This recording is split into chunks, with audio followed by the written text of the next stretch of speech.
Hello guys, আসসালামু আলাইকুম। চলেন আজ রান্না করতে যাই মুরগির গোস্ত দিয়ে ছোলা বুট দিয়ে, সাথে একটা আলু ভেজে নিচ্ছি, গোস্ত একটু ভেজে নিচ্ছি।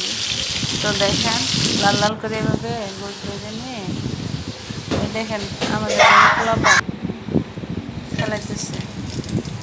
তো আমার গোস্ত ভাজা শেষ। তো ওই যে গোটা মশলা তেলে দিয়ে দিলাম।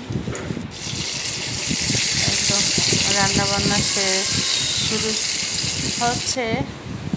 তো এই যে ভাত চুলায় দিয়ে দিলাম, বুট ভাজা শেষ। এই যে বুট কষাইতে দিয়ে দিলাম।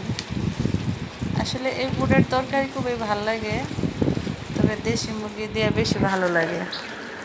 আমার কাছে ভালো লাগে, তাই আমি এরকম রান্না করি। তবে সাথে যদি একটা টমেটো হতো আরও ভালো লাগতো। তো বড় টমেটো ছিল না। এই তো তরকারি হয়ে গেছে। তো কেমন হয়েছে একটু জানাবেন কমেন্টে। সাথে একটা ভর্তা বানাবো।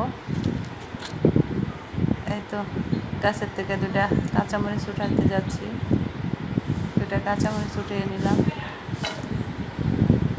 তো মরিচগুলো একটু ভেজে একটু ভর্তা বানাবো। এই হলো আজ রান্নাবান্নার আয়োজন। তো সবাই ভালো থাকবেন, সুস্থ থাকবেন, সবাই সবার জন্য দোয়া করবেন। আল্লাহ হাফেজ।